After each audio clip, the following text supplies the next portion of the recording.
I have just played for you Chopin's Etude in E major, Opus 10, number 3. This etude is one of 24 etudes that Chopin wrote all in his early 20s and pretty much simultaneously. He was experimenting with the art form of the etude. An etude is a study, and formerly the studies had been dry and academic and for the sake of technique alone. Chopin wanted something different, and he put music and exquisite artistry into these etudes intentionally, with the intent that they would be vehicles for brilliant performances. And they are. They are a standard part of the repertoire, and they are actually a rites of passage for any serious pianist. There are two groups, the Opus 10 and the Opus 25, 12 in each. Most of them are extremely fast and as virtuoso as you could imagine. And this etude in E major is one of the slow etudes. Almost sounds more like one of Chopin's nocturnes, at least at the beginning. But then it too becomes quite virtuoso in the middle section. Chopin loved this piece. And later in his life, he said to one of his dear students that never in his life had he written another such beautiful melody. That touches me. So why don't we explore now this beautiful melody and see just how he does it.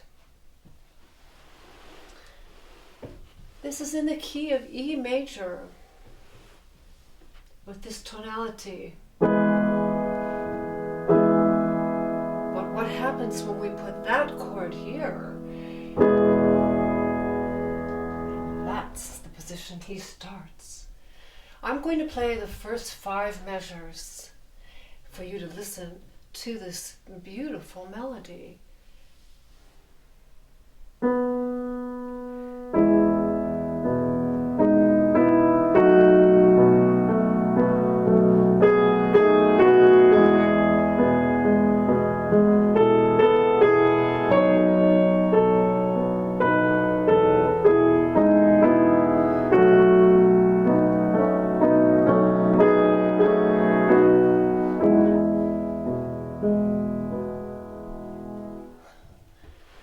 So let's just take the soprano line alone. That's the upper notes, that if you were to sing this, it would be just a single note at a time. So he starts on the B, which is the dominant, and goes up to the tonic E. It's in 2/4 time, and he's beginning on the upbeat. 1 and 2 and 1 and up to the F sharp. The scale. Now this to the C sharp. That's the 6th scale degree, and then falls to the F sharp and 2 little slurs, and back gently down to the tonic E. What a lovely way to shape a melody around the scale degrees of E major.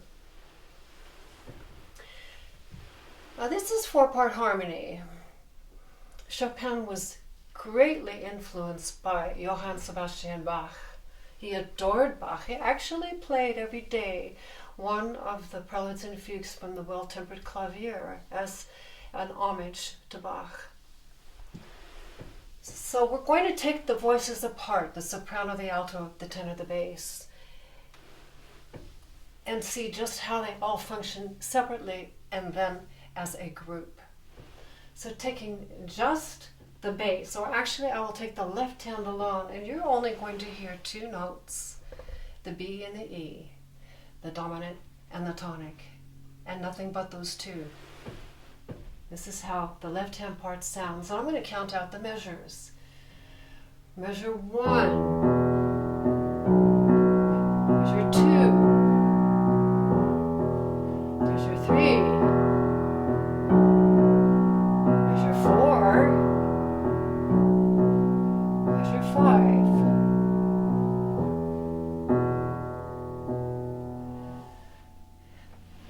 all that interesting, is it? But it's necessary for the foundational support of what's going over it and in between the top and the bottom. And that in-between part now is the inner voice that I'm going to play of all 16th notes weaving around. This is what you might call the accompaniment, but I don't exactly hear it that way. I hear it as a supplemental melodic line along with the theme of melody that we know. So here it is starting, and this is all played with the right hand. The melody and the part I'm going to play now.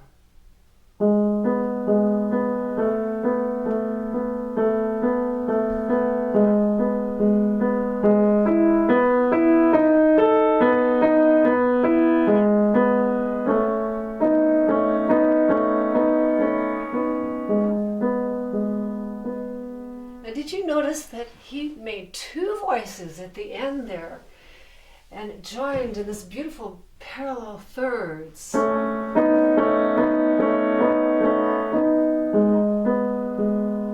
That's a very important feature in this piece. Chopin is going to be building on that idea further on in the piece. Now I'd like to play for you the left-hand part and just the inner part that I just played now. And you please listen how these work together to tell a story. Imagine we don't have any other part, and this is the piece. How would you shape it and how would you play it to tell the story?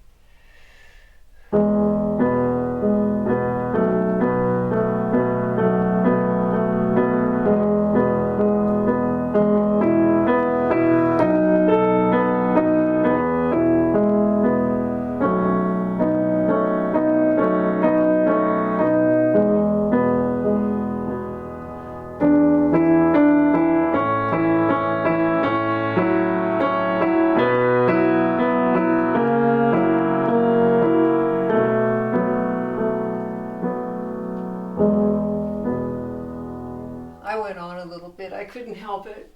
It's so beautiful, those next three measures.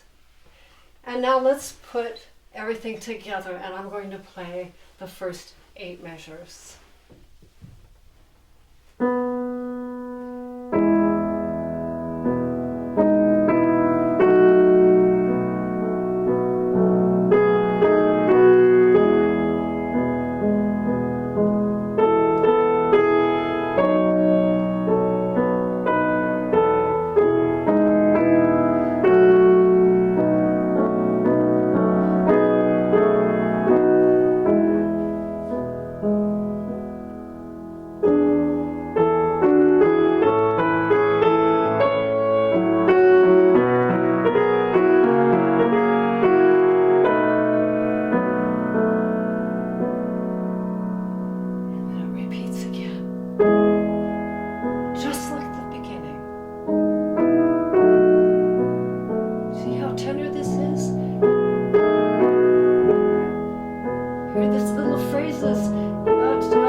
Section.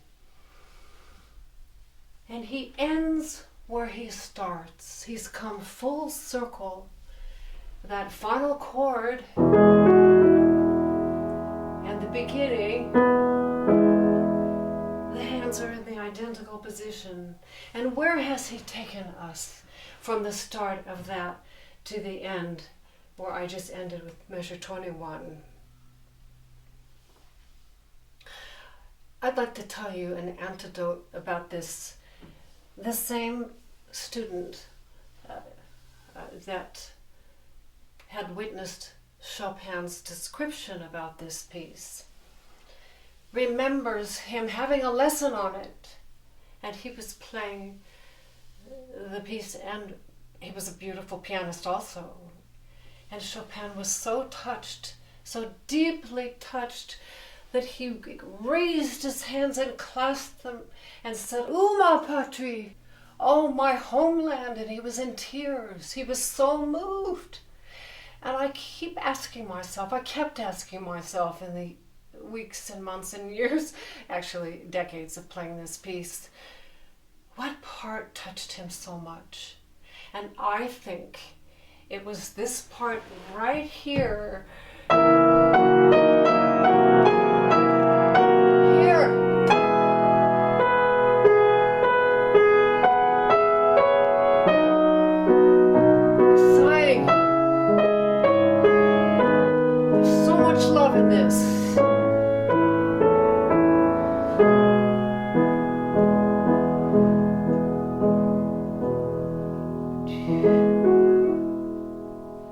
It's like an opera. He loved opera. He loved the voice.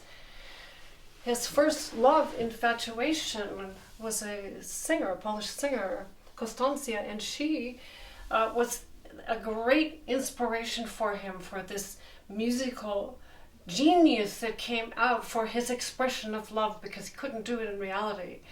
He was not able to have that relationship in real life. It was all in his heart and in his mind, but he poured his feelings into his compositions. That's why he could write something so profound like this at the age of 20, because he'd already deeply lived it in his heart. Those are 3 falling phrases at the end here. This is measure 17. And another one. And a final one. Now they begin on the second beats. I will count out loud and play this now, because it changes when it follows mid-measure, how you're going to hear it and feel it. The arrival point is the downbeat, measure 17, right here. 1 and 2 and 1 and 2 and 1 and 2 and 1, 2.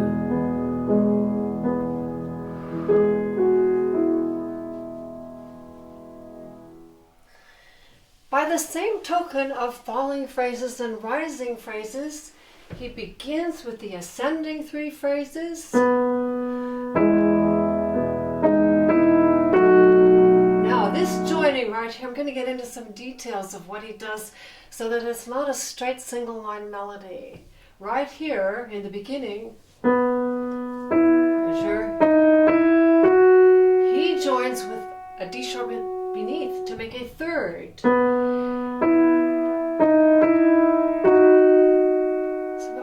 In the world, and he holds that and he just little slurs with the melody. Another 3rd.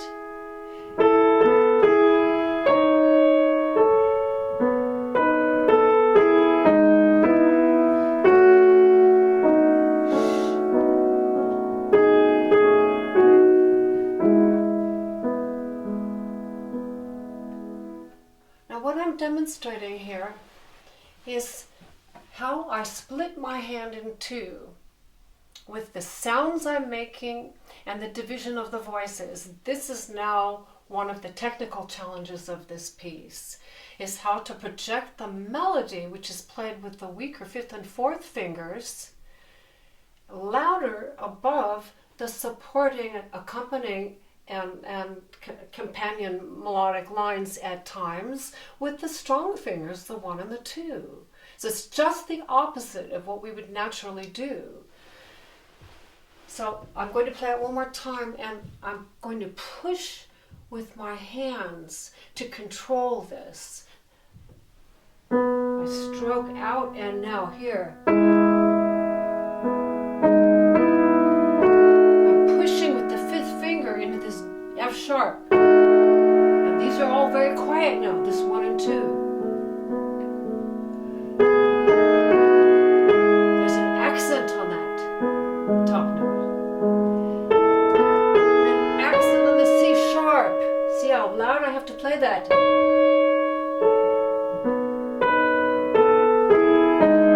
And an accent on the F sharp.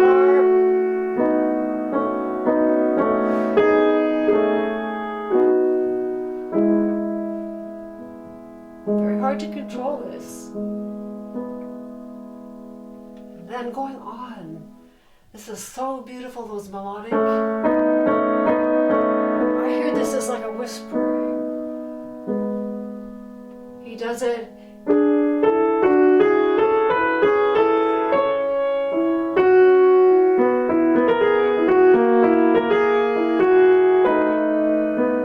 But that's all with the right hand.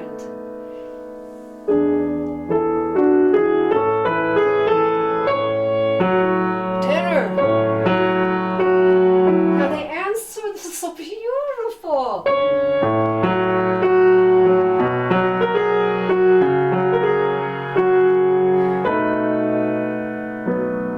I left off some of those notes on purpose. Let's do this again, starting at measure 6. This is all how to shape the piece. I'm trying to guide you in your work here. When you learn your notes, put the expression in immediately. Dissect this. Which is the most important part? Which parts need to recede a little bit? Let's try this again at measure 6. This is what I call the 3-measure phrase leading to the dominant.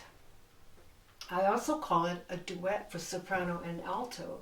While the melody is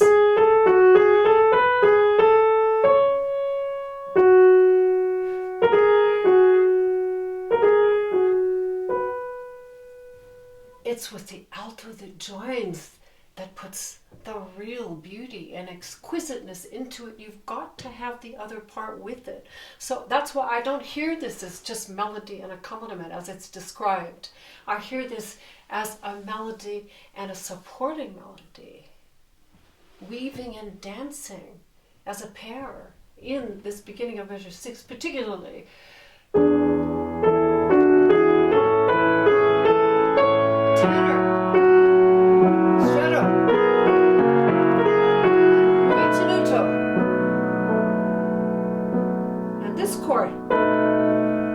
That's a B major. That's your triad, which leads you back to here. But he doesn't just do this, he does this.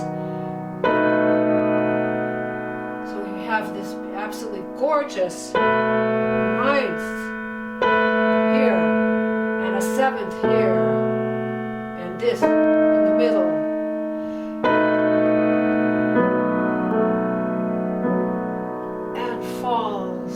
Measure 9.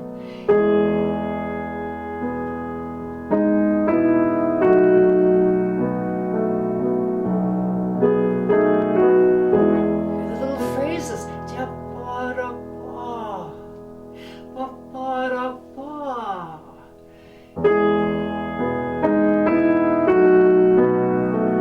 Here.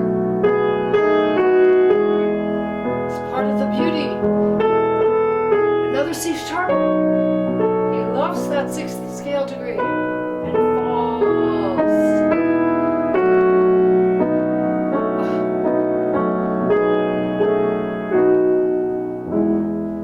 Now the wrap up. We bloom now into 3-part harmony with these voices.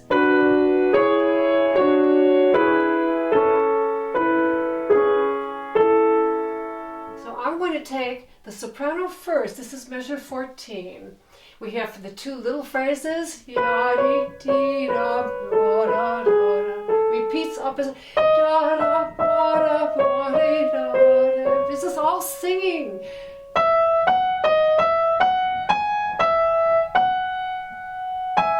And that's the moment, measure 17. The supporting alto is really like a double alto here in measure 14. I'm going to play that by itself because this is a magnificent supporting undercurrent under that soprano melody. See, that's that same idea we had here. And here it is.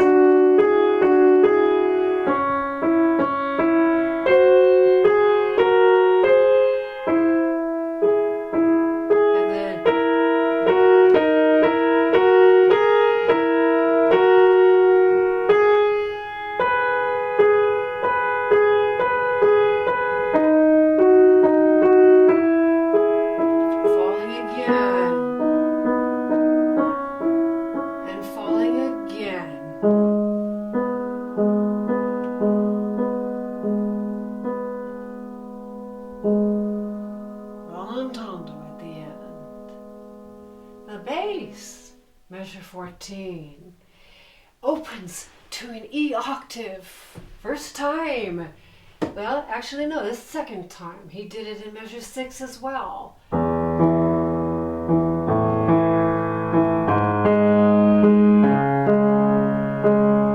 Measure 6. And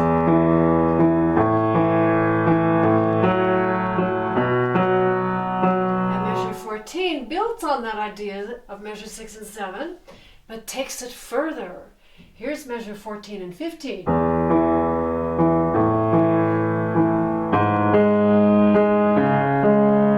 That's a sequence. An octave to a fifth. And then up to the G sharp octave and a fifth. He's going to do that a lot in the piece, especially in the B section. And then these gorgeous chords here.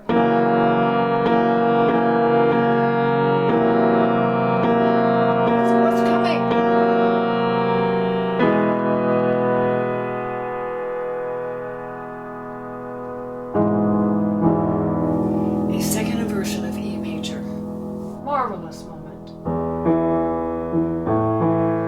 Strato a little faster. Now ritenuto. Slow.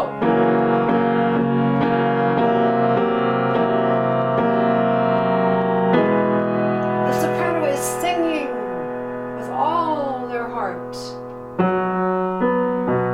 Calming down.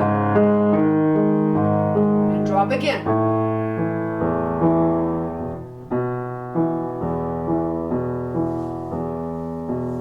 There's something very interesting in this. He's holding the bass here. And this E holds.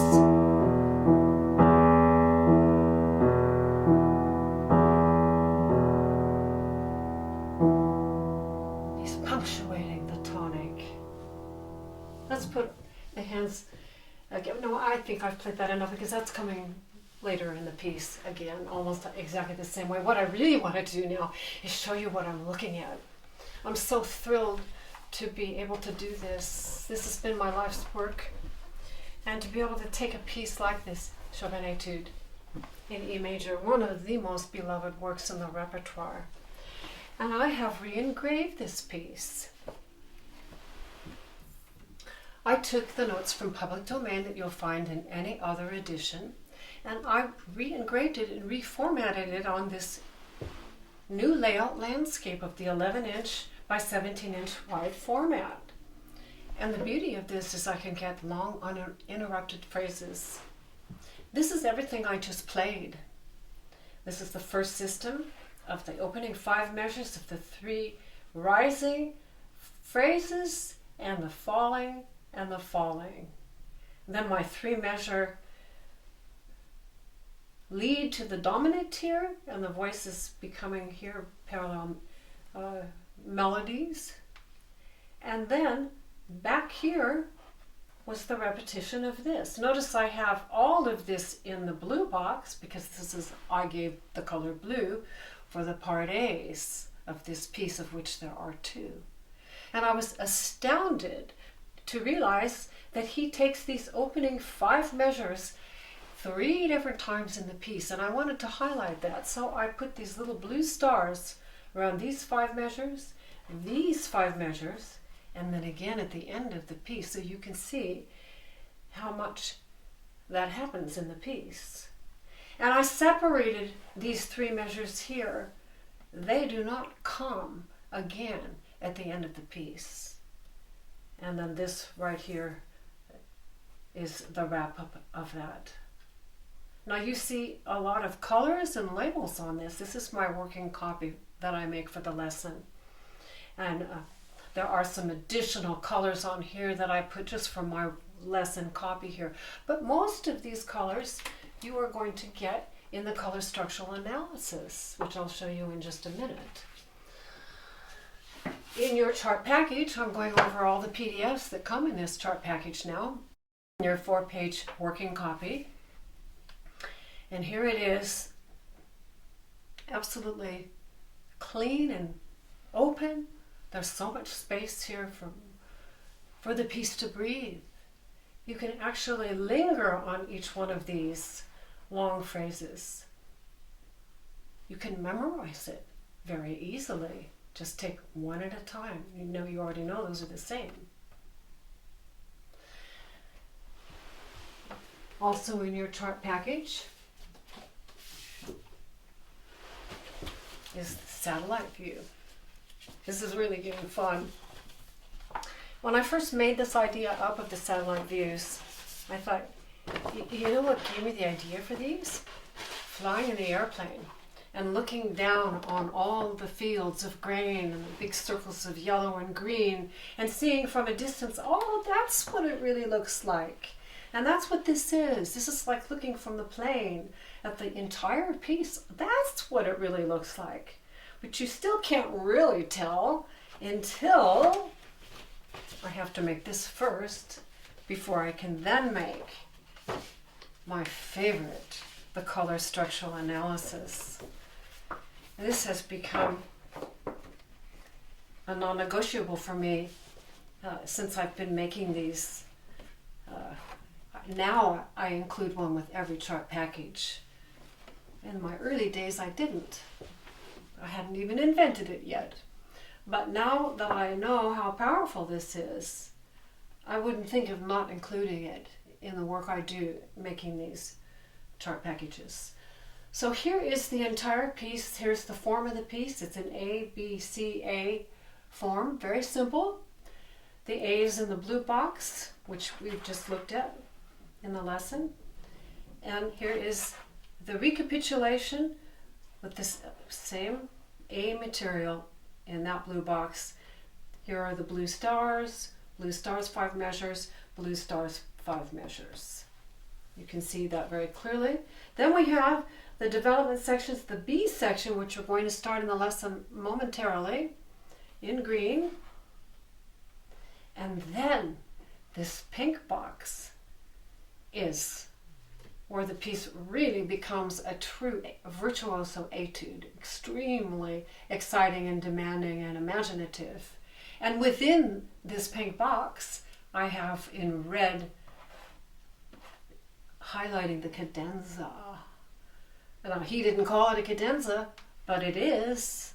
It is a solo, it is free form, one of the most splendid moments in the entire piece. And to highlight that, I made the final PDF, the addendum, how to practice the cadenza, measures 46 to 54. This is one of the most important addendums that I've ever made. I can't wait to get into it with you. And it is going to help you so much. And if you want to get all of these PDFs from the chart package, you go to my website, sallychristianmusic.com. These are digital downloads. You simply take your PDFs to your printing shop, have them printed on this nice, heavy cardstock. You'll love them. very firm. They'll fit on the music rack without folding and last forever. So I really can't wait to get to this with you in the lesson. And now we're going to go on to the B section. I can put this over here. This is my page 1. This is really great because my pages 2 and 3, as you can see, I have these left and right on the music rack.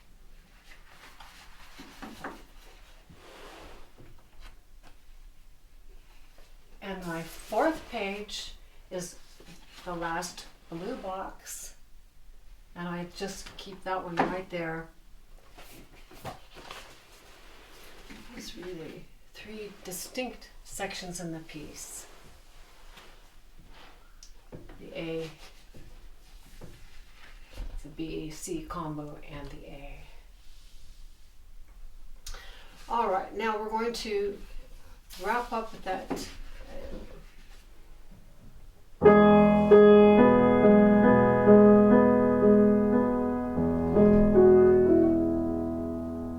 now taking this same E, he's going up here, he's going to add a 6th. So that blends, that works, your ears accept that. But do your ears accept this?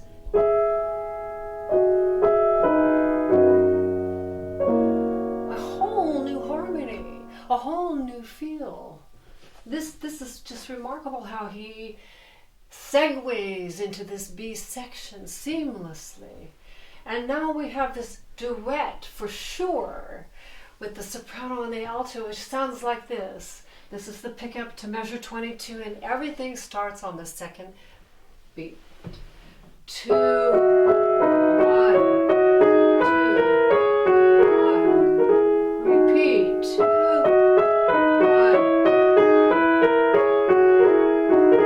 Now Henry likes that so much he's going to take it up a step. Repeat it here.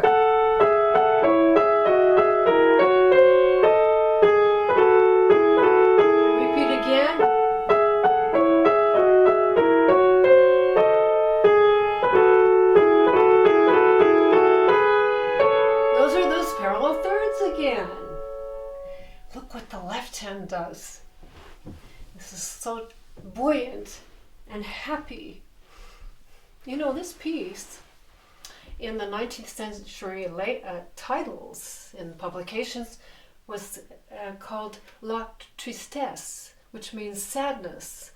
And I don't hear it as a sad piece. I really don't. I mean, the Etude from the Opus 25 in C sharp minor, that's tragically sad.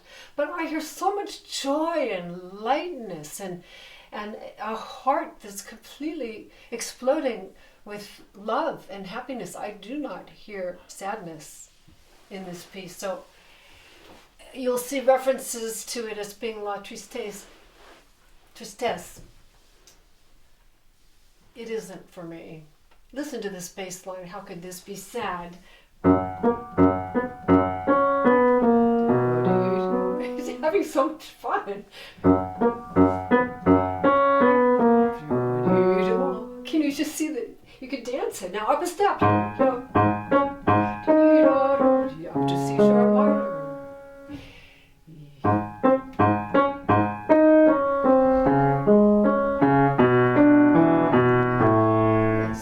Modulated to A major there. Did he? Let's put the hands together now and listen to this whole long line.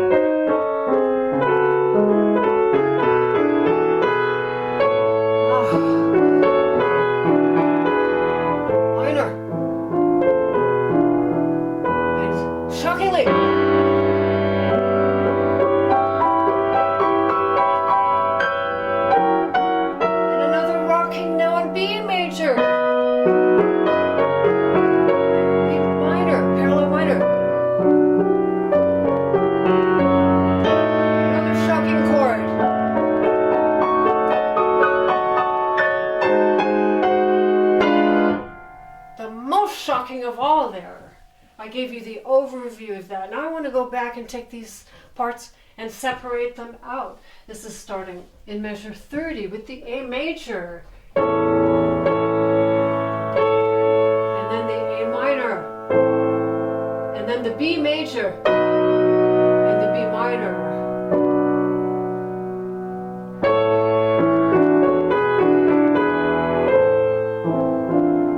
That's a little sad. Just a hint of it, like the cloud came over. And then up the step to the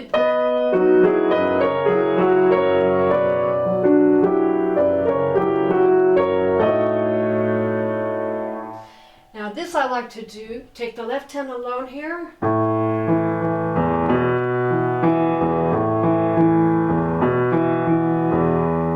He has these little accents right here. Da, T, da, ba.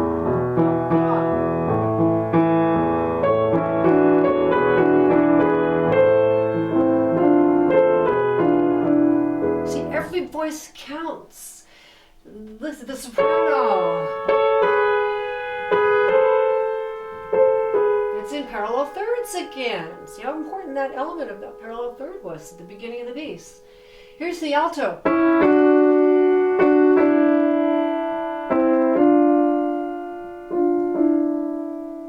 Now, if I take the soprano and the tenor together, I have this.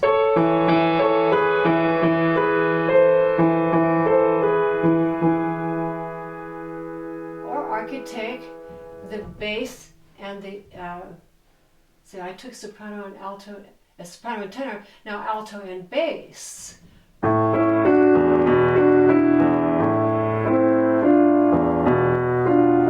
This rocking thing.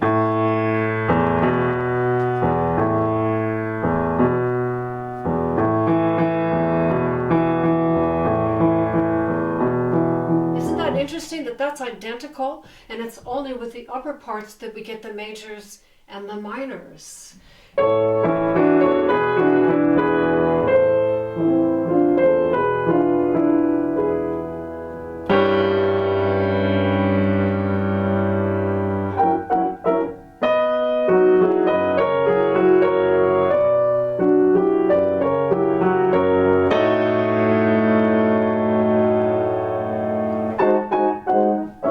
That's what it would do if he was following the pattern. But the fact that he does, and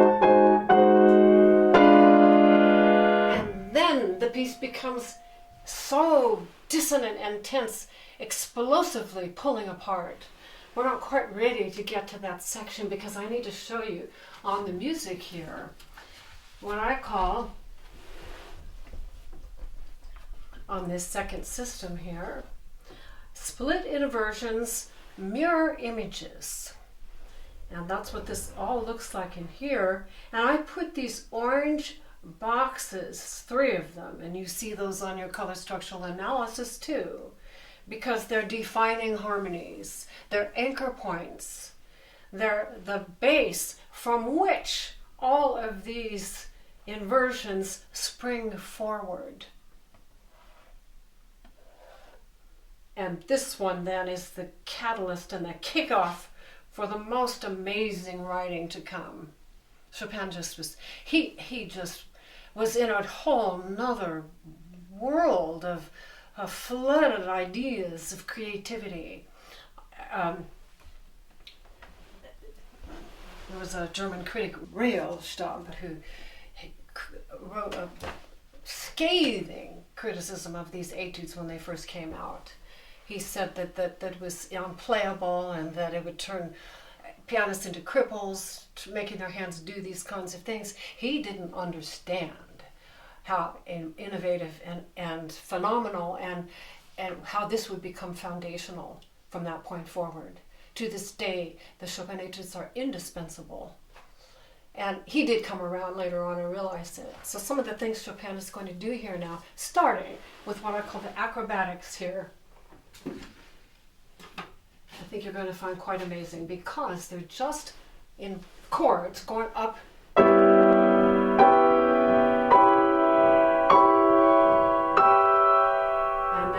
next pattern,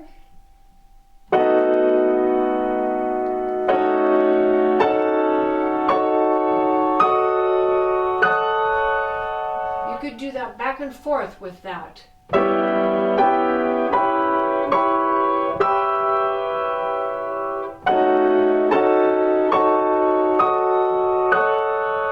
Recommend that because you want to get these intervals in your fingers, so then you can take them as written.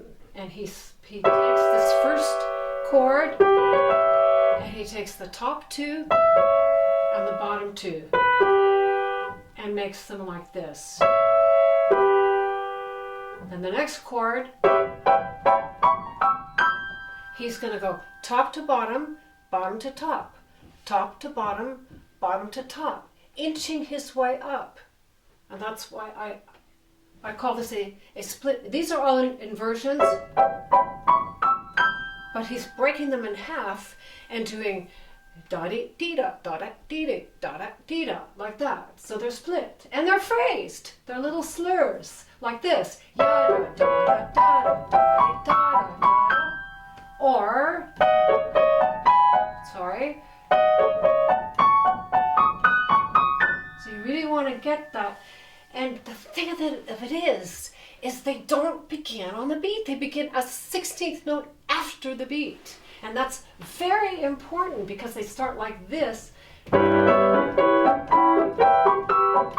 They're in between the beats, so it gives it a whole light feeling, like skipping over, like you throw those stones over the water, the pebble, throwing pebbles on the lake, and watching them skittle along the surface. That's how I feel when I play these. I'm just light and just buoyant on it. The left hand now does the opposite. Instead of top, bottom, bottom, top, it does bottom, top, top, bottom. He's reversing it. Listen to this. This is the left hand.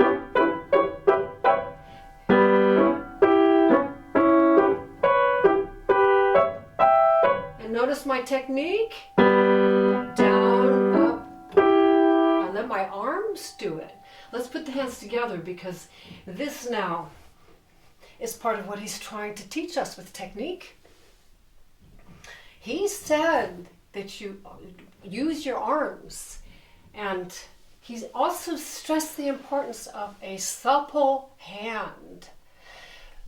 And that's really key to being able to play these pieces, just like with ballet dancers at the bar, and they spend 45 minutes with warm-ups, stretching, so that they're so limber. Pianists have to be limber and supple as well, or you really can't play these. So let's watch the arms now and imagine these.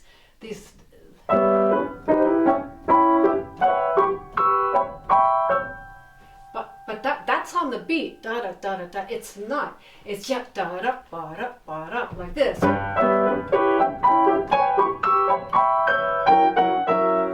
And then 1, 2, 1, 2. And now another kick off on the downbeat, and then everything's off the beat. 1. Now see how imaginative that is. He's going from on the beats 2 measures to a kick off and off the beats.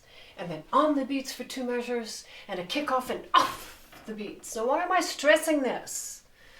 Because it's leading to the cadenza and what he does. Let's take this last one and go on now to what I call the pre-cadenza.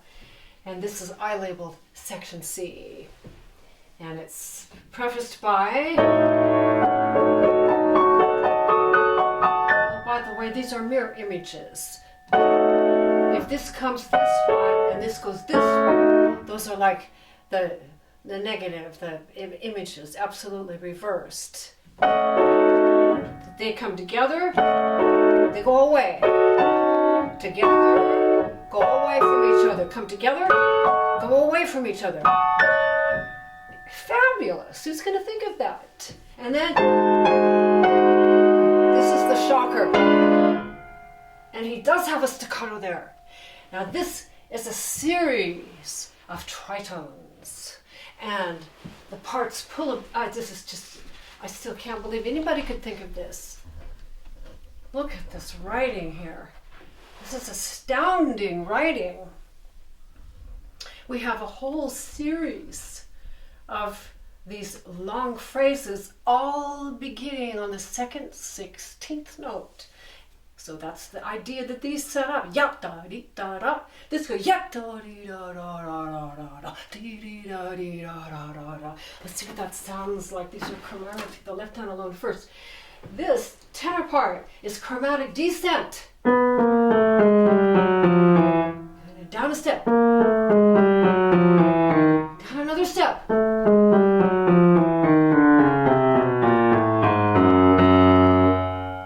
The bass.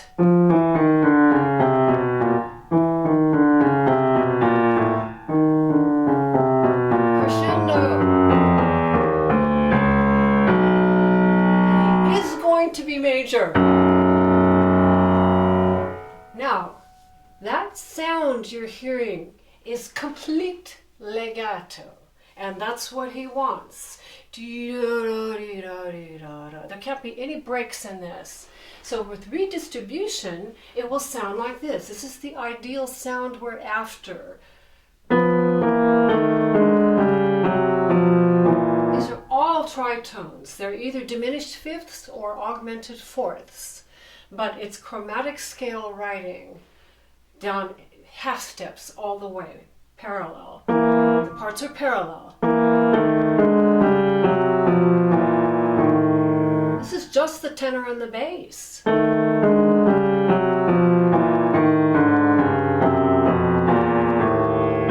it changes here.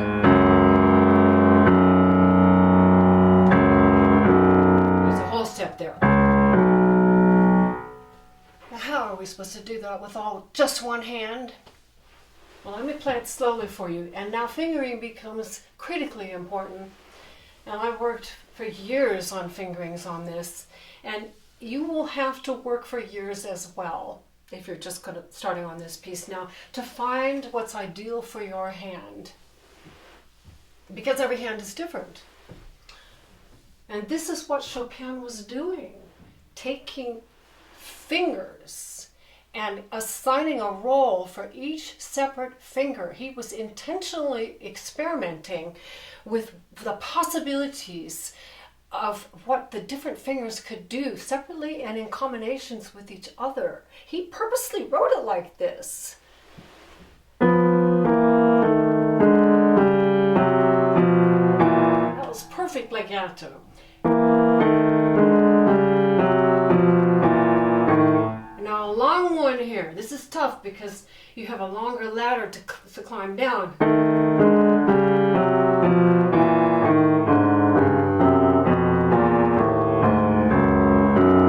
It's going to take a long time to get that really smooth. You don't want any breaks in this. That's hard. From here, you've got to scooch this thumb on the white key, F to E, like that, so there isn't a break. You don't want, but isn't that cool? But just pulling it off like that. Now let's look at the right hand, because the soprano and the alto have their amazing passages going upward. And they're not all parallel chromatic descent. They're like this. Oh, it's so dissonant. How can you even hear it? What's he doing here? Where did this come from?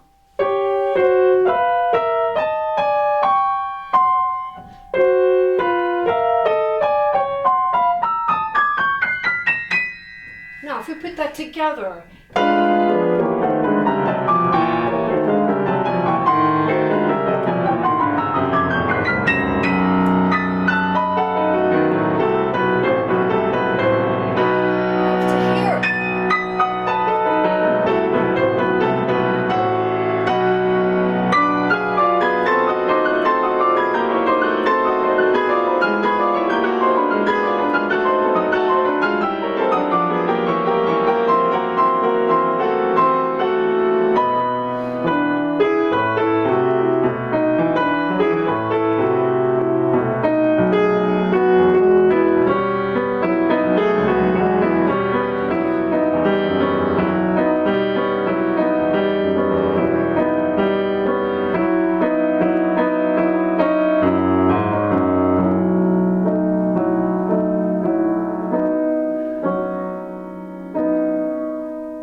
Obviously we're back to the recapitulation. I just played the cadenza. I had to play it all the way through for you so you could hear it in the context of how radical this is, how stunning this is, and now you know why this is part of the concert repertoire, because it's a magnificent piece and it's an etude. You're getting, that's why people ask me, what do you do for warm-ups? You know, Czerny, Hannon. Yeah, the Hannon's good and the Czerny's good. But if you're going to spend the time with technique, warm-up exercises, do a little bit of that, but work on something that you're going to actually get some real music performance piece in the process. Why not combine the two? Develop your technique through a magnificent piece that you're going to love to play and people are going to love to hear. And that's what Chopin gave us with these etudes. It's just to think of that. When he was just 19, he was writing an acquaintance that I'm working on some novel ideas. He was spoken to, just flooded to write all 24 of these so fast like that. So now we're going to look. I'll show you the music now of your first, the main file copy, because you're going to learn your notes from here. And this is the page 3. This is all still part of the pink box.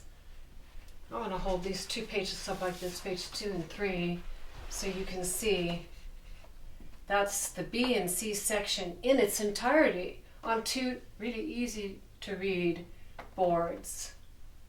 So my pre-cadenza started here with these radical contrary motion, pulling apart tritone chromatic lines, and the right hand in its opposite direction with its separate part. And he has 3 B major chords right here at the end of that passage, and then here, and then here. He's not leaving this dominant B major. I wanted to stress that before we get into the details of the cadenza. So he's taking that final one here. We'll just give another review of that last.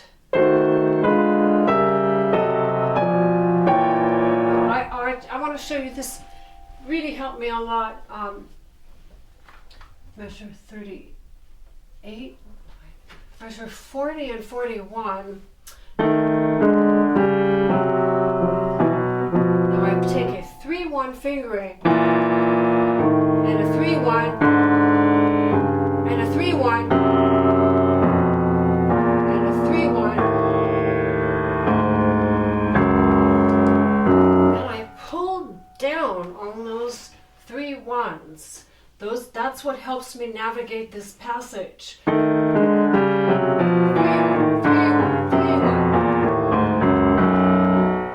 That was helpful. So the fingerings are some of the most important things, to have good fingerings and to be consistent with your fingerings. I have a good friend, pianist friend, and we've been friends for over 30 years, and I have a very wonderful collegial, respectful, honoring relationship. I love to talk to him about music and the repertoire, and we're both very passionate about this. And he writes fingerings over every single note, and I understand why, because the fingering is part of the learning, the rote memory, the muscle memory. And you don't ever want to switch around fingerings. It must be consistent, especially if you're going to be performing for memory.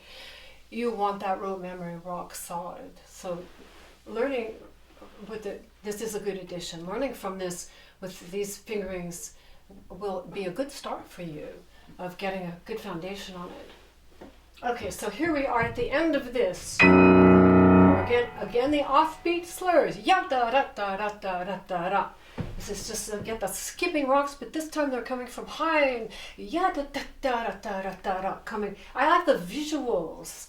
I imagine things nature. I'll watch the wind and the going through the trees, or the leaves, how they get blown by the wind like this. And that's how this is for me here. 1 and a 2 and a 1.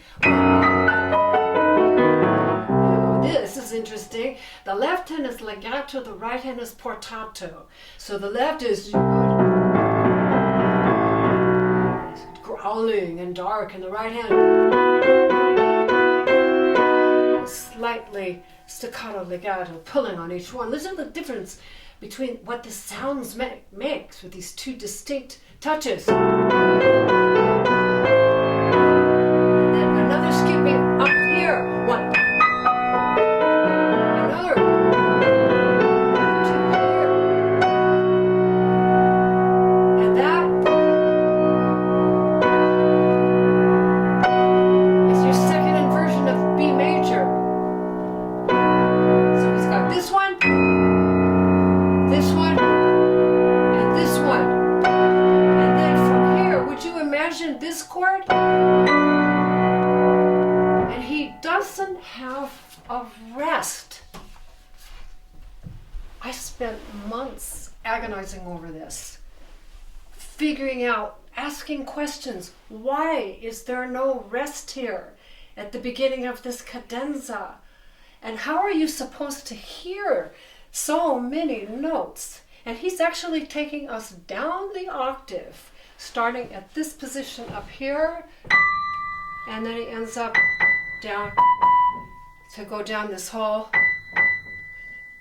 just in the space of 1 octave is what all of this is here. But the whole thing is offset. But when you have this mini, ya da da da da da da da da, you're not going to even feel it anymore. In fact, he almost didn't even need bar lines on this section. And I've been so immersed in Chopin that I've been taking a look also at this prelude in C sharp minor, Opus 45, which has a written out cadenza. He's actually written the word cadenza, and there are no bar lines. And it's a similar type of writing of the 4 voices, like this cadenza is. So he liked that idea and built on that 10 years later when he wrote that prelude. Okay, so now I want to show you the addendum, how to practice the cadenza. Here it is in all of its beautiful marks. Let's just take a quick peek at this first. It's got a fingering chart here. It's got a whole row of anchor notes going across at the top here. It's got black V's, red V's, yellow circled notes. It's got a whole long line of numbers in here that are actually in groups of 1 through 8, 1 through 8, 1, 2, 3, 4, and 1 through 12. Now, what does that add up to? All of these numbers adds up to the number 32.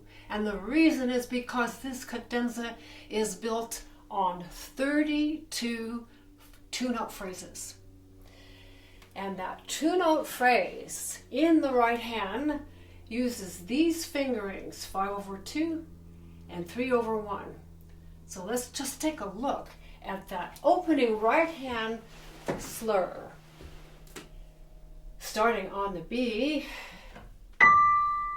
and drops down to this. I'm using fingers 5/2 and reaching here, and I have to go smooth off on a slur. Smooth off. Then I'm taking my same 3/1 fingerings, dropping down to here, and reaching back up with the 2/5 for my second slur. My third slur drops down to the A on the top, reaches the 3/1 here, drops with the 3/1, and up. And that pattern goes for the entire 8 measures. The left hand does almost the same thing, except it's a mirror image. It starts also with the B and the D and reaches up to the same one that the right hand had with the 3/1s and drops down and reaches back down. These are actually the same sixths. This is a sixth, a major sixth. How many half steps are there in a major sixth? Let's count them, starting from bottom to top. 1, 2, 3, 4, 5, 6, 7, 8, 9. That is the sound of a major sixth, 9 half steps. This is a major sixth. All of these are 9 half steps.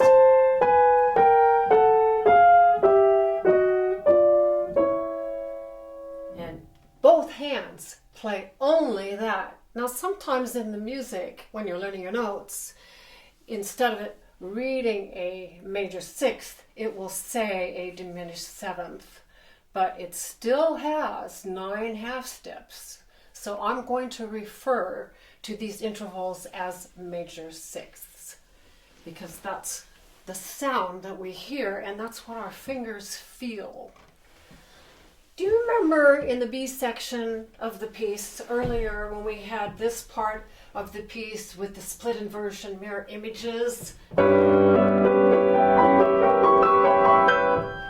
I think that's where Chopin got the idea for what he's doing in the cadenza, because you had the outer pairs and the inners. The outers, the inners, the inners, the outers, outers, the inners, inners, outers, outers, inners, inners, outers. And those are slurred. And this one too, slurred with outers. Inners, inners, outers, outers, inners, inners, outers. Do you see what I mean? That's the same idea. Now he's taking the whole distance from B down to B. This whole 8 measures is one fabulous sweep of a progression that takes you in the most marvelous kaleidoscope and cauldron of dissonances and harmonies, still just using the major sixth. This is truly amazing writing. When the combination, the impact of all of this going on at the same time. There is so much to this. There's so much to track. And the first thing is I want to talk about, what is a cadenza? Now Chopin, as I said earlier, did not give cadenza label to this section of the piece. But as a pianist, it functions as one. With the traditional piano concerto or any concerto for a solo instrument and orchestra, most of the time the pianist in the piano concerto is playing along with the orchestra, and they take turns and they have dialogues, but everybody's pretty much playing in at the same time. But when the cadenza comes, it's like a pungent silence, and the orchestra's tacit, put their hands in their lap, they sit there, and all eyes and all ears are on the soloist for maybe 2 or 3 minutes. And the cadenza is the chance for the soloist to shine and to have, most of the time, a tour de force display of pyrotechnics and virtuosity. And it's also was an opportunity in some of the earlier piano concertos to improvise the cadenza. But this is a chance for the soloist to really shine as a soloist. So it becomes a whole different psychology when we are playing a cadenza. And that's what happens in this piece. All of a sudden, the mindset changes and we have 8 non-stop measures of cascading sixths with no interruption. And this takes a tremendous amount of focus, and you've got to know where your anchor points are. So this brings me to the second feature on this addendum, the anchor notes. And I'm going to play as octaves, starting, remember it goes from B to B. I'm going to play let's have you just take a look at what I'm looking at here. So we've already talked about our fingering graph here. Fingers 5-2, 2-5, and the inner parts with the 3-1-1-3s, and the outers again with the 5-2-2-5s. And do you know there's no finger 4? This entire cadenza does not use finger 4, but it uses these other two pairs as a non-stop fingering motive. Now who's going to do that? To build a section all around that. Now these fingerings, Chopin didn't give these fingerings, but in order to do the slurs correctly, smooth up, smooth up, smooth up, this is the only way to get it legato. So now these anchor notes here. B, A, G sharp, G sharp, G sharp, F sharp, and a whole series now of chromatic descent, F natural, E, D sharp, D natural, C sharp, C natural to B. And these are done in a rhythmic order. So I am going to count now, as I play the anchor notes, the groupings of how these 32 slurs are in my mind. I made all of this up. There's no other place you're going to find this cadenza, this section of the piece, dissected and analyzed like this, because I made it up. So here are the anchor notes. 1, 2, 3, 4, 5, 6, 7, 8. 1, 2, 3, 4, 5, 6, 7, 8. 1, 2, 3, 4, 1, 2, 4, 5, 6, 7, 8, 9, 10, 11, 12. That last order was not exactly right because there are other notes in between that I would really need to play in order to get that. But now why this becomes so important is because of these looping patterns that keep looping and looping and looping. You got to have something to anchor yourself to.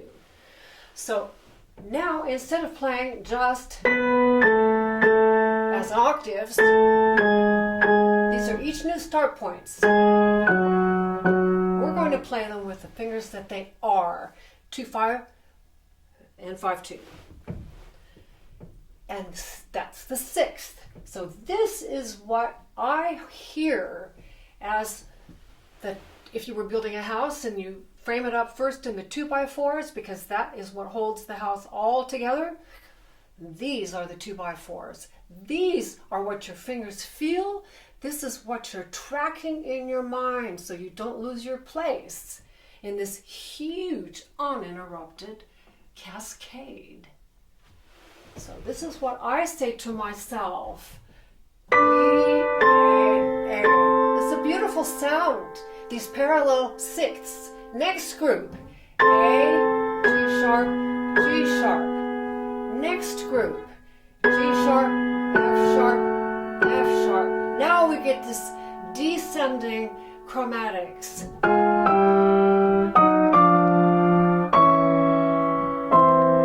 And finally, it's closed. That is your cadence.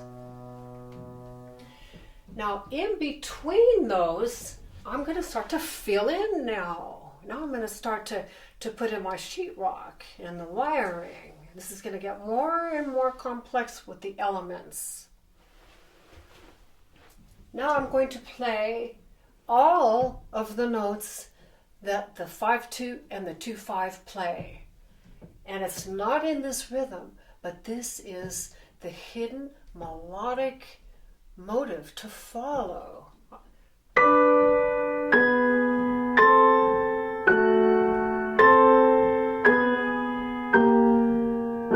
That's the first 8. What did you notice about that?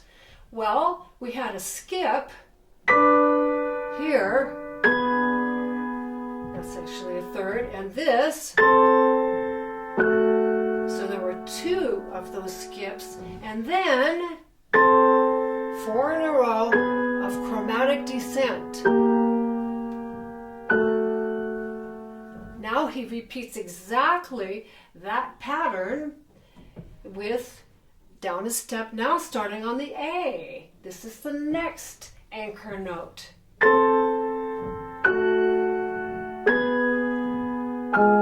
And the 4 descending chromatic melody. And here's the third one.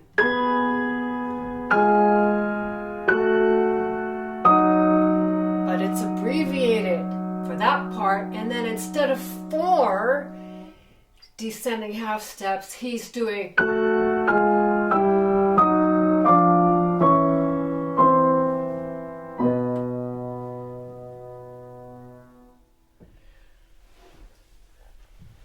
Now let's look at what the fingers 3 and 1 and 1 and 3 do. And listen to this. See if you can follow where I'm going with this. Instead of starting here, we start here.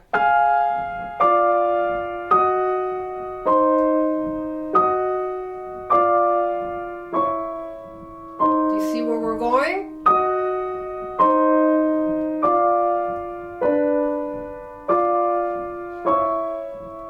What do you hear? Identical. And that is what this all means now. Looking at the fingers 3-1 and 1-3. These are the inner pairs. And when I was learning this piece, it is these inner pairs. Playing the sixths with only the fingers 3-1, that's a very big reach. It's awkward. That's why I put all of this in here. That's the 3-1, and it's got the black bracket. That is a minor third. The next one is called an augmented second. But if we count half steps from these two, F to D, 1, 2, 3. 3 half steps is a minor third. If we count half steps from D sharp to C, 1, 2, 3.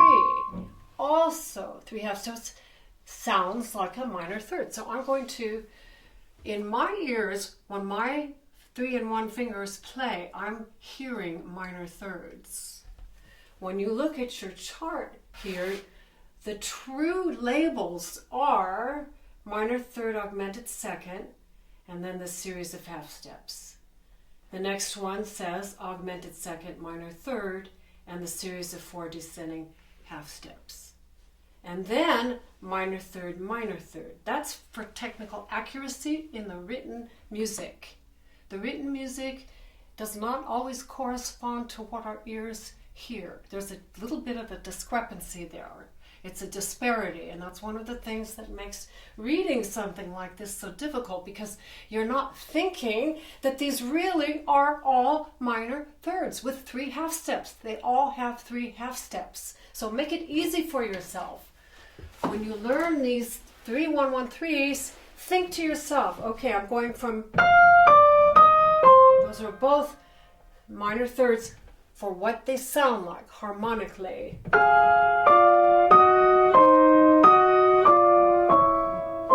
It's very beautiful.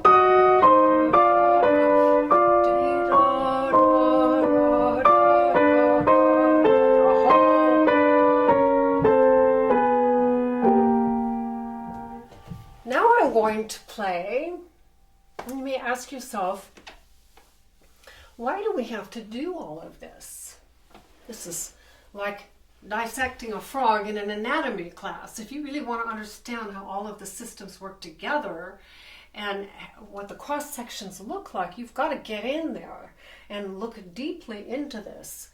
These are all the steps that are going to help you learn the piece and track it. I'm going to play now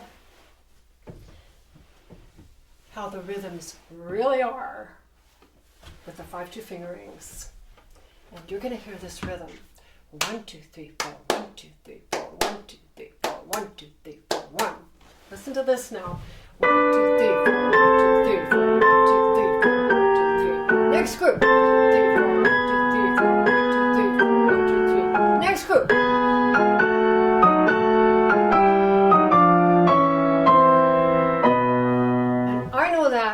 cold. By the same token, the fingers 3, 1, 1, 3 have this rhythm. 1, 2, 3, 4, 1, 2, 3, 4, 1, 2, 3, 4, 1, 2, 3, 4, 1, 2, 3. What's the difference? There's none. It has the same yum, ba-bum, ba-bum, ba-bum, ba-bum. And that would sound then like this. 1, 2, 3, 4, 1, 2, 3, 4, 1, 2, 3, 4, 1, 2, 3, 4, 1, 2, 3, 4, 1, 2, 3, 4, 1, 2, 3, 4, 1. That's one of the steps. So you're trying to learn the placement of this 3-1 fingering. I found difficult. Now I'm going to play it as written, slowly, and this is one of my favorite techniques to do in tracking. We are juggling here. Chopin is taking the same motive, da da dee da dee da da da dee da dee da da dee da da dee da da dum da dee da dee da dee da dee dum. That's the hidden melodic motive that each of these parts does. The 2 5s have their own part, and the 3 1s have their own part. They're identical parts. It's like juggling. You're juggling between one and the other, and one and the other.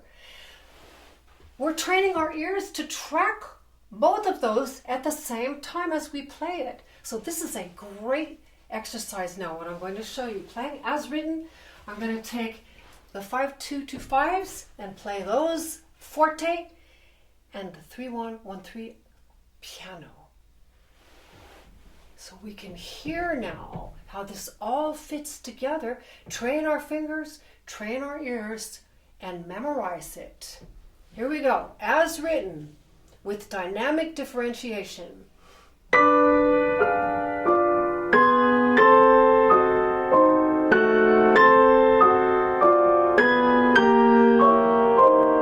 Next group, back up to the A.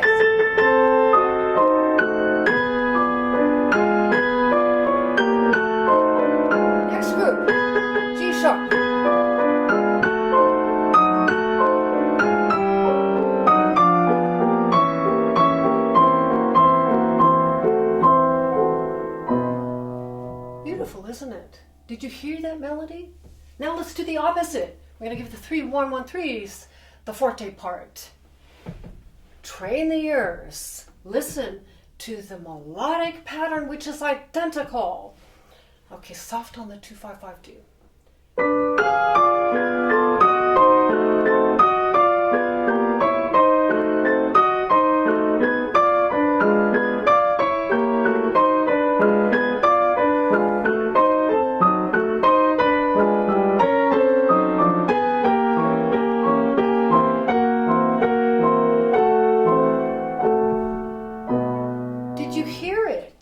Absolutely beautiful. You could practice for months like that to train it. And then when we put everything together, we can hear the 2 parts going on at the same time. So as written now with the slurs, I'm going to call out the beginning of each anchor note, and I'll tell you why this is so important. Okay, starting with the B, then the A, and then the G sharp. Okay? B. Now up to the A. And the G sharp.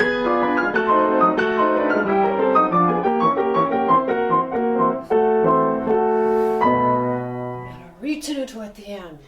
Holding back with the tempo and pulling apart. You may wonder, why do I go to all the trouble of making something like this? And I'd like to share a very poignant story with you. It goes back to my adolescence. And I went to a concert with one of the students in the piano studio where I was studying at that time. And I was just in high school. And I heard one of my peers play a piano concerto. And he played for an encore this etude. And right at this part of the piece, he derailed. This is what he did. And I was maybe 15, 16, and I remember it that many years later, so that it was so painful for me to observe that I can almost not hear this piece without remembering that. Imagine what it was like for him. Had he had this, had he understood the importance of these anchor notes, that would not have happened to him, and it won't happen to you either. What he did is he started coming along here, and instead of jumping down to the A, because this repeats A and A, that's confusing because he didn't know that's the new stop point, he went back to here. And he kept going back to here. He couldn't continue down the line because it's uninterrupted.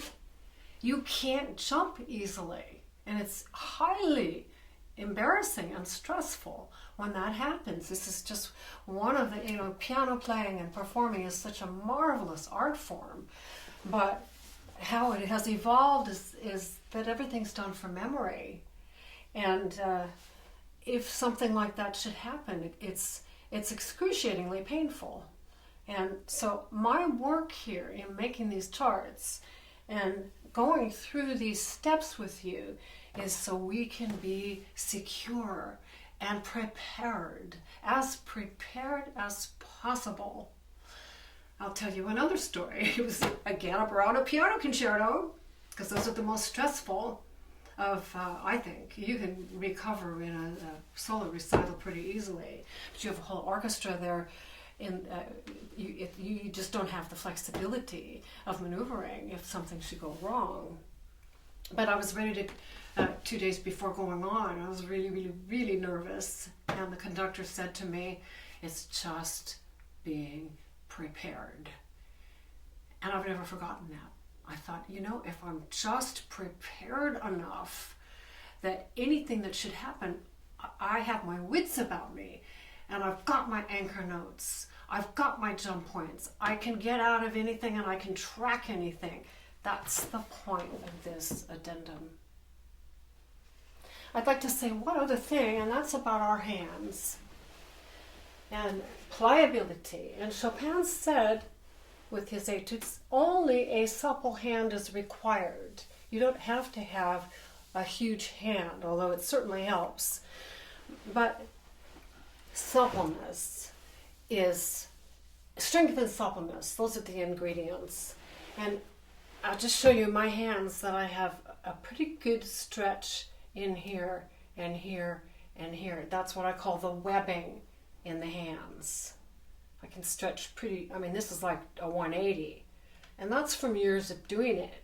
That's great. Look at this reach. I developed that when I was in my early 20s, and I didn't have that kind of span here. I asked Claudio Oral, I said, "Is there anything I can do?" And he said, "Well, yes, there is. And this is it. It's a stretching exercise. But you can only do it when you're warm, or you might rip something. So please do this cautiously." You take your 1 and 2 and gently spread it. And you go the 2 and the 3, and the 3 and the 4, and the 4 and the 5. Then you flip the hand this way. I'm really doing finger splits here, just like the ballerinas do at the bar. You can do it with the hands at the same time, like this. It's great. You do that every day, you'll be amazed. Because this is just muscles and tendons. We can stretch that all out, and that is going to help you with these thirds. And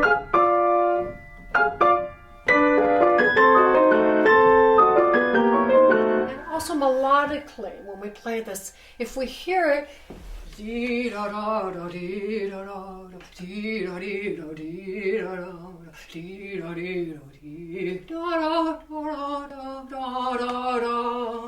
we're making it musical. This is not just a mass of technical demands. That's the last point I'm going to make today on this cadenza lesson, is when we hear the music in something, it's not as hard, because we're tracking the musical ideas. We're not so focused on the technical. We have to work on the technical, but the music drives everything. So to to wrap up my final time here, I'm going to sing as I play this entire cadenza, 8 measures. I have to just sneak in one other idea that I find extraordinarily advantageous to this new layout format of the 11-inch by 17-inch wide, that I can get the uninterrupted 8-measure cadenza on one single line. Now, even in when you get your chart packaged on page 3 with the bigger notes, the cadenza starts here and goes down to here. That's pretty good. And any traditional other traditional edition that you'll pick up, it's always on 3 lines. I got it on 2 here, but the addendum, I got it on 1 line. So you can see so easily now, 1, 2, 3, 4, rocking, 5, 6, 7, 8, half descents, half steps. These are all your half steps. The next anchor point, repetition of idea. 1, 2, 3, 4, your rocking thirds, 5, 6, 7, 8, descending half steps. Your third anchor point, rocking thirds, and instead of a little descending half steps, you've got the massive concluding descending chromatic line of half steps. Brilliant, just absolutely brilliant.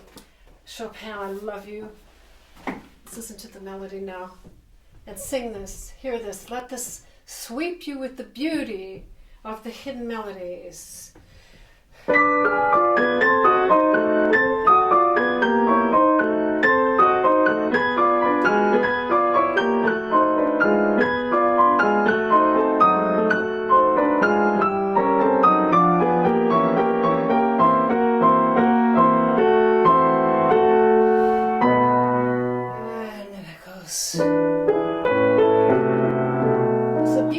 Segue when he gets out of that cadenza and then into the post-cadenza section.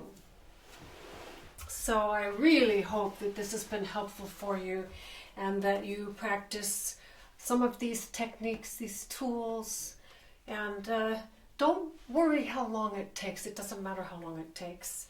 It's just that you put the right things into your practicing, into your ears and your fingers every single day. You do the right things every day, and it adds up over time, and you will be playing this. You'll be playing it for memory flawlessly. So that will conclude this. And now we're at the post-cadenza, and there's one little 16th rest at the end of the cadenza right here. It's like catching a breath. And then we go to what I call the post-cadenza. This is the line here where we literally catch our breath after this enormous tour de force. And this is exquisitely written, starting on the end. So we're coming at the end of that cadenza right here. Rest.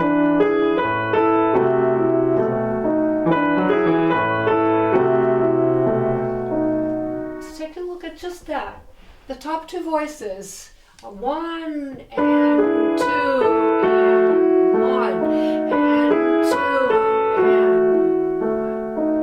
1 and 2 and 1 and 2 and 1. The inner.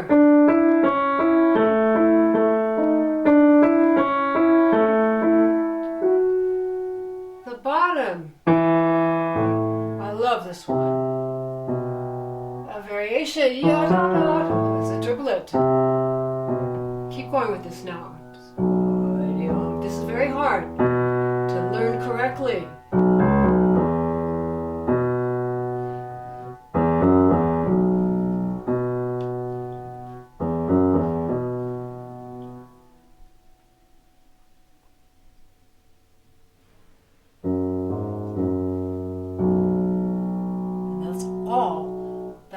This is offset. We're settling down after the ferocious storm. We're a little bit off balance. And when I teach this piece, this is generally the part where people either leave off a note or add a note, because it's so tricky with the counting. It's so counterintuitive. He has built in a complexity here rhythmically, and with these parts that are rocking and pulling and off balance a little bit, trying to get your bearings again after that experience of the cadenza. So let's now put it slowly together. This is again that idea of an idea and the repetition, and an idea and the repetition, which we've seen all the way through the piece, is legatissimo, extremely legato. I just love this bass line again though. See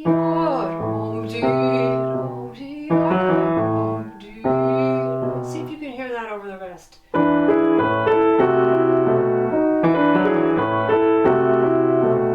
Now again on the and one, and two, and one, and two, and now on the beat, finally 1, 2, 1, 2.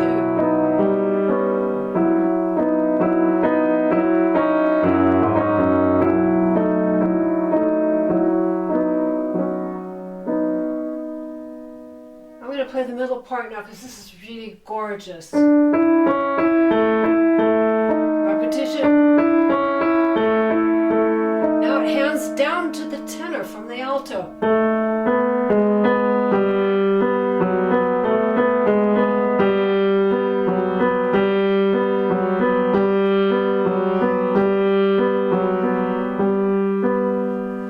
You hear the rocking on that? These are accented and held.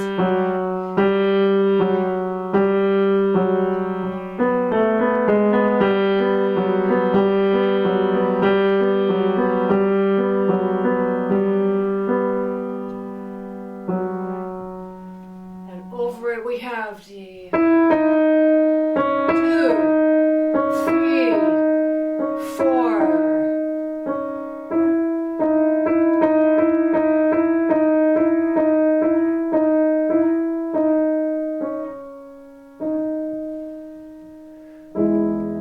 Gorgeous.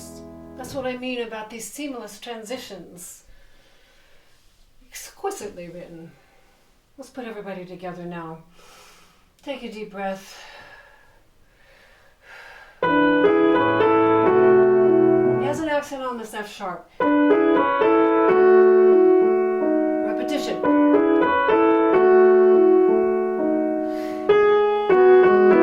Accent. Accent. Accent.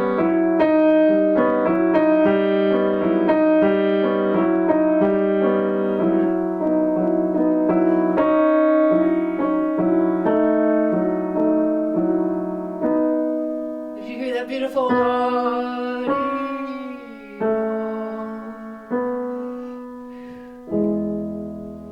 That's written. Okay, I see a question.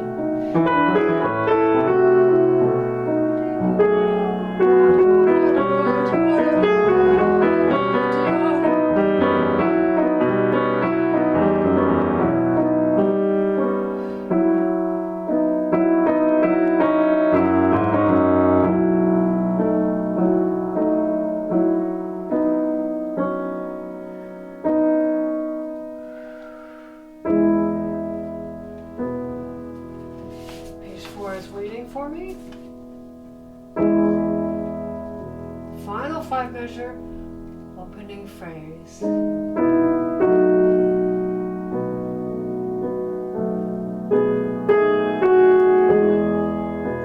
I'm going very slowly.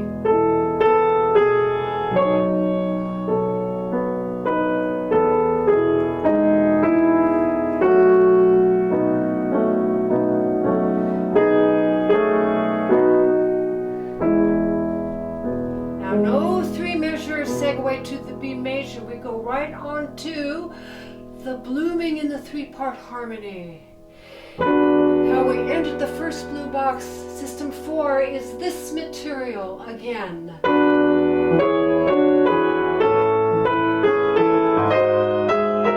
Stretto.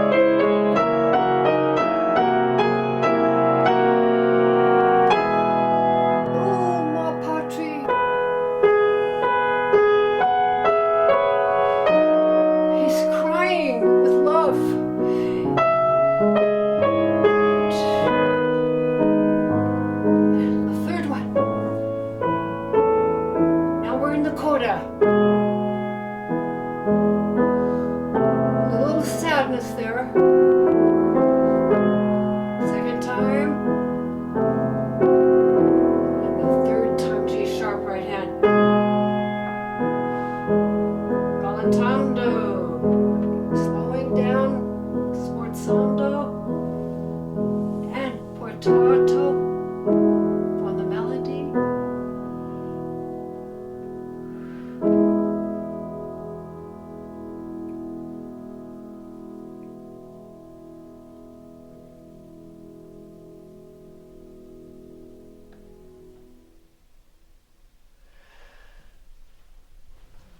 I have very much enjoyed in the 8 years that I've been making these teaching videos and honing in my craft with the work that I do. I've developed some really wonderful acquaintanceships. And one of the people that I've recently felt a real resonance and kinship with said that this piece was an outpouring of love that simply melts within one's soul. And I thought that was so beautiful, I wanted to share it with you. Melting with this piece and within yourself. How beautiful. So I hope this lesson has been helpful for you. My grand teacher, Claudio Oral, said that the etudes take 5 years to really learn and get in your fingers. This is advanced material. People always ask me what's the level. This is top of the line advanced. But you can start working on these little by little, slowly, hands alone. Just get acquainted with it. And every little bit that you do adds up. It's just the same as a physical exercise that we need every day. My husband and I take walks every single day. We call it the rock. It's the non-negotiable because we have bodies that we need to keep in shape. Our bodies need to be strong and limber too if we're going to do our work. And it adds up. That walk every day adds up. And so does your daily practicing. It adds up, and over time the work you put in will come back to you a tenfold. To wrap up here, I recently found this quote by Plato on music, and I'd like to read it to you. Music gives a soul to the universe, wings to the mind, flight to the imagination, and life to everything. Music gives life to everything. Flight to our imaginations and wings to our minds. So I really wish you wonderful work with any piece that you're playing, and especially if you choose to work on this gorgeous E major etude of Chopin. Thank you very much.